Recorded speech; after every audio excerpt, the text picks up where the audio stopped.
salam sejahtera dan pencerahan saya untuk menjawab kenyataan yang dikeluarkan oleh Menteri Besar Kedah apabila mengeluarkan kenyataan bahawa perkahwinan campur antara PH dan juga BN dianggap bakal menemui kegagalan dan berakhir dengan perceraian.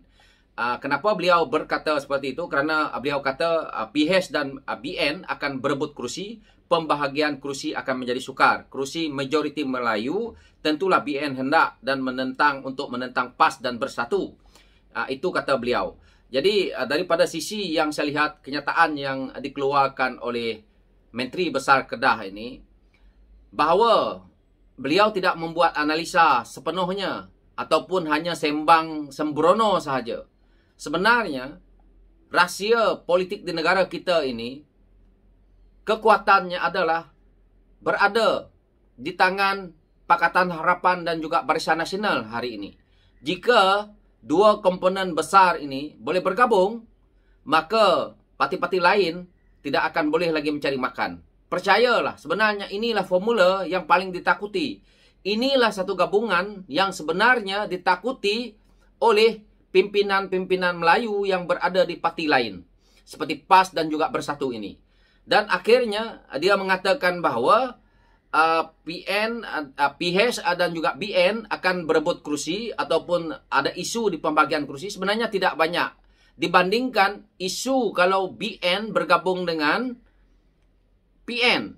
Kerana PH tidak banyak mengambil kursi-kursi majoriti Melayu ni. Tetapi kalau BN contohnya, UMNO akan bertembung dengan Parti Bersatu dengan PAS.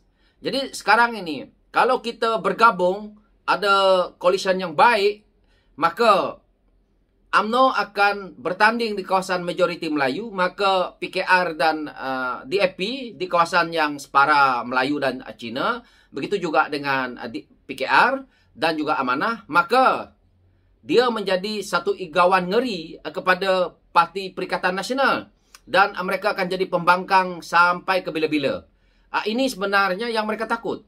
Yang kedua, yang mereka takuti sekali adalah selepas ini, jika gabungan antara BN dan PN ini berjaya, gabungan BN dan juga PH ini berjaya, maka apa yang mereka takuti, semua negeri-negeri yang di bawah kepimpinan PAS hari ini akan kita boleh ambil dan kita boleh conquer. Maka inilah yang mereka takut.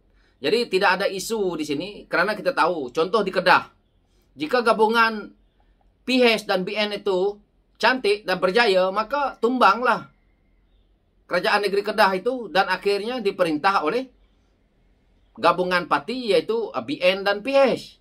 Jadi sebenarnya PAS ini bercakap supaya mereka berharap kerajaan yang ada hari ini tumbang, Barisan Nasional menarik sokongan kepada kerajaan yang ada, dan mereka rasa bahawa mereka berhak untuk menjadi kerajaan.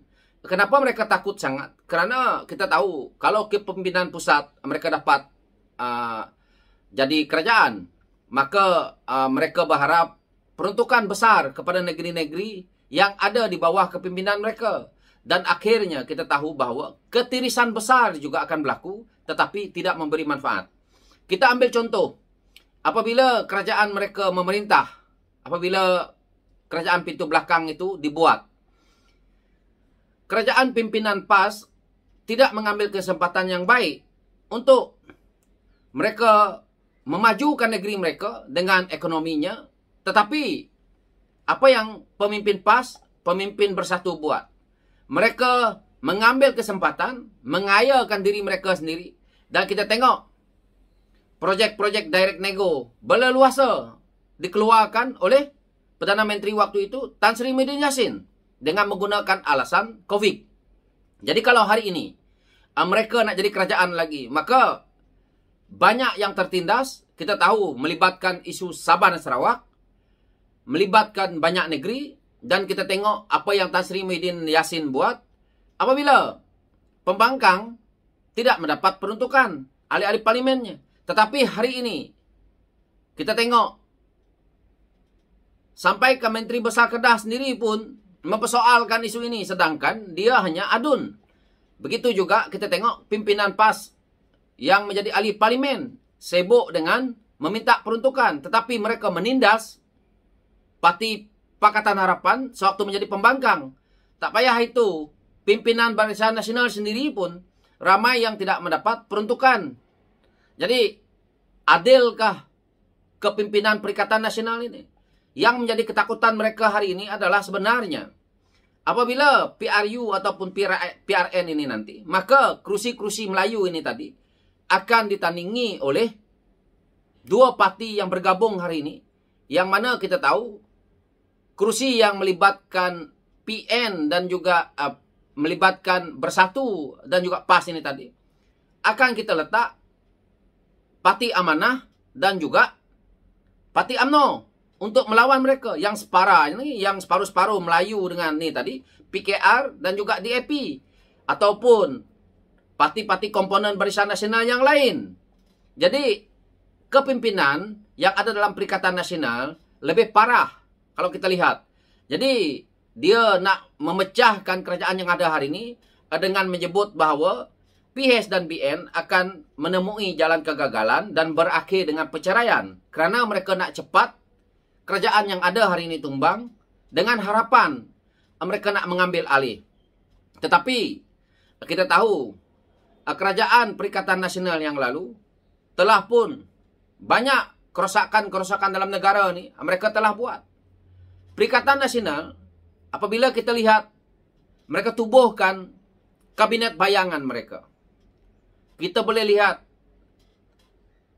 hak wanita berapa orang yang ada dalam kabinetnya. Kita tengok Sabah dan Sarawak wakilnya tak ada. Kaum-kaum lain wakilnya tak ada. Jadi kabinet bayangan dia saja mengambil semua komponen Bersatu, mengambil semua komponen PAS untuk dijadikan kabinet bayangan. Itu baru bayangan. Kalau menjadi kabinet betul macam mana? Jadi kita dah nampak di sini bahawa Parti Perikatan Nasional yang adanya PAS dan Bersatu di dalam ni, dia tidak menjurus ke arah keharmonian kaum. Sebab itu parti ini suka memain isu perkauman dan agama. Kita tengok pemimpin-pemimpin mereka yang memulakan isu perkauman dan agama. Dan akhirnya diikuti oleh walaon-walaon mereka, diikuti oleh cyber trooper mereka yang fanatik, yang tidak mempunyai hala tuju. Jadi saya rasa kenyataan yang dikeluarkan oleh Menteri Besar Kedah ini sangat terpesong, sangat jauh terpesongnya, kerana tidak seperti mana yang sepatutnya. Dan beliau sebenarnya takut dengan bayang-bayang sendiri. Kerana lepas ini kemungkinan Kedah jatuh ke tangan kerajaan yang ada hari ini, iaitu kerajaan perpaduan, gabungan Barisan Nasional dan juga Pakatan Harapan. Maka apabila berakhirnya beliau untuk menjadi Menteri Besar Kedah itu, maka beliau rasa bahawa kuasa pun dah tak ada. Maka kita mungkin akan boleh tahu apa sebenarnya yang beliau lakukan di kepimpinan Kedah selama ini. Itu yang menakutkan beliau dan akhirnya mengeluarkan kata-kata propaganda ini untuk menyelamatkan diri. Itu sahaja. So saya tak nak berhujah panjang, dan saya harap sedikit penjelasan ini penting untuk kita fikir. Dan sekian, terima kasih.